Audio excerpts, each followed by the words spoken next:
राजगढ़ जिले के ब्यावरा से एक सनसनीखेज मामला सामने आया जिसने सभी को हिला करके रख दिया। ब्यावरा हाईवे पे एक तेज स्पीड कार ने एक बाइक सवार को जोरदार टक्कर मारी। टक्कर इतनी तेज थी कि बाइक सवार 10 फीट ऊपर और 30 फीट दूर जाकर के गिरा और उसकी ऑन स्पॉट मौत हो गई। बाइक सवार की पहचान सब इंस्पेक्टर दीपांकर के रूप में हुई। वहीं जब पुलिस ने कार सवार के बारे में जांच की पड़ताल की तो जो मामला सामने आया उसने सभी को चौंका दिया। लास्ट तक बने रहें, जानते हैं पूरा मामला क्या है। दोस्तों नमस्कार, स्वागत है आपका हमारे YouTube चैनल पर। आपसे रिक्वेस्ट है, कहानी अच्छी लगे तो वीडियो को लाइक करें, शेयर करें और चैनल को सब्सक्राइब करना ना भूलें। आपका धन्यवाद। तो शुरू करते हैं आज की कहानी।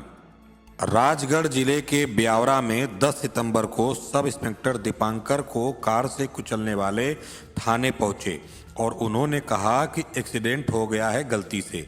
लेकिन जब पुलिस ने प्रारंभिक पड़ताल की तो पता चला कि ये हत्या एक साजिश के तहत की गई है, क्योंकि उस समय कार में 2 व्यक्ति मौजूद थे।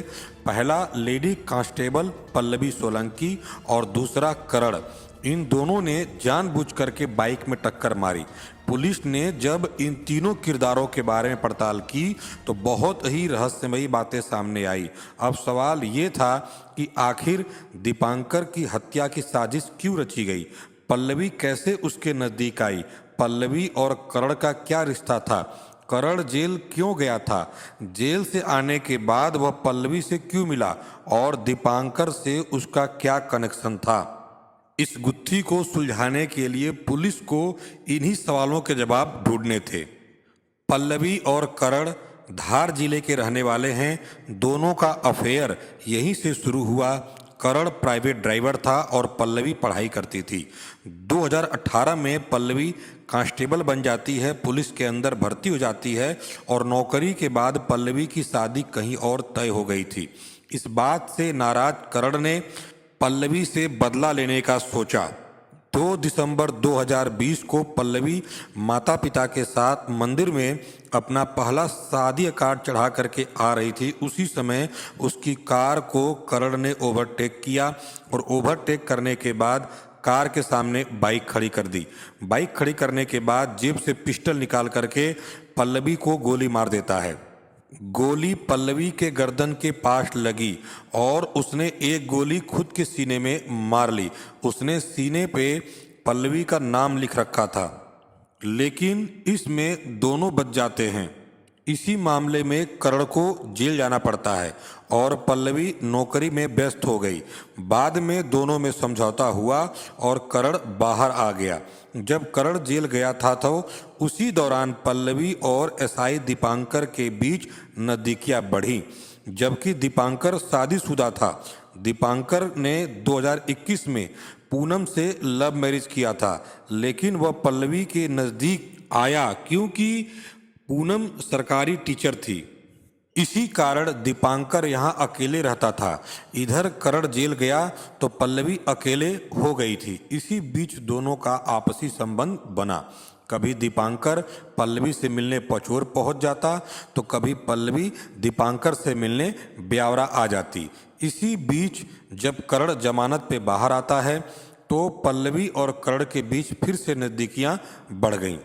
पल्लवी और करण के बीच मुलाकातें होने लगी और संबंध बनने लगे। इसी बीच करण के कानों में पल्लवी और दीपांकर के अफेयर की बात पता चली।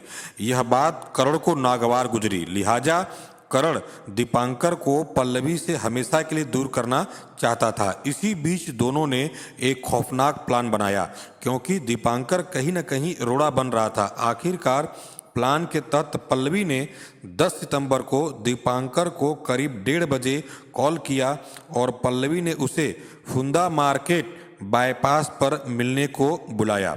दीपांकर बाइक से वहां पहुंच गया। जब वो वहां पहुंचा तो पल्लवी और करण वहां पे साथ में खड़े थे। उसी समय करण धमकी देते हुए कहा कि तुम हमारे प्यार के बीच में मत आओ, नहीं तो जान से जाओगे। मौके को भांपते हुए दीपांकर अपनी बाइक से वहां से निकल गया। अनहोनी की आशंका तो उसको हो रही थी। इसी के चलते उसने अपने साथी एसआई को करीब 3 बजे कॉल करके बताया कि ये दोनों मुझे मारना चाहते हैं, तुम जल्दी से आ जाओ। तभी 3:10 पे भारत पेट्रोल पंप के पास दीपांकर की बाइक को करण और पल्लवी ने कार की टक्कर मारी। वहीं पर दीपांकर की ऑन स्पॉट मौत हो जाती है। उसके बाद 3:45 बजे लेडी कांस्टेबल पल्लवी और करण पुलिस थाने में सरेंडर कर देते हैं और बोलते हैं कि साहब गलती से एक्सीडेंट हो गया। लेकिन जब दूसरा एसआई जिसको दीपांकर ने फोन किया था वह जब पहुंचा तो उसने पूरी इनकी पोल खोल दी।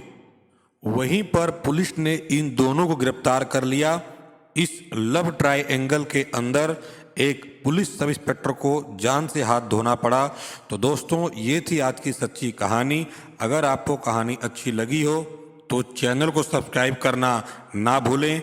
यह कहानी सुनाने का मकसद किसी को परेशान करना नहीं है बल्कि लोगों को जागरूक करना है। कल फिर मिलेंगे एक नई सच्ची कहानी के साथ। तब तक के लिए सतर्क रहें, सुरक्षित रहें। धन्यवाद।